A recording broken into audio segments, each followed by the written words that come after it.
அண்ணாச்சி கடைக்கு போயிட்டு காசு கொடுத்து மிச்ச காயினை வாங்கிட்டு வாங்க.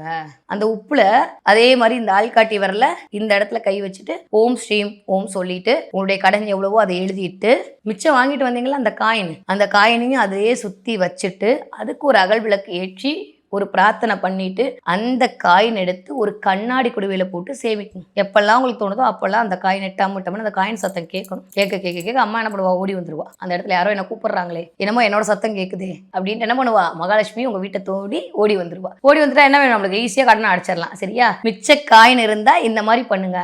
இல்ல நீங்க வந்து ஜிபே தான் பண்ண போறீங்க, இல்ல ஆன்லைன்ல தான் ஆர்டர் பண்ண போறீங்க, காயின்லாம் எதுவும் இல்லாட்டி ஒண்ணுமே பிரச்சனை இல்லை. இது அப்படியே நான் சொன்ன மாதிரி ஒரு மண் குடுவைக்குள் இந்த உப்பை போட்டு அதற்குள் விரலி மஞ்சளை உள்ள சொருகிட்டு 11 நாள் அப்படியே வச்சுட்டு 11 நாளுக்கு அப்புறம் நல்ல நீரால், சுத்தமான நல்ல நீரால் அந்த உப்பை போட்டு மஞ்சள் பொடியை போட்டு தண்ணியில் இந்த உப்பையும் போட்டு நல்லா கரைச்சி அதை கால்படாத இடத்துல கொண்டு போய் கொட்டிடுங்க.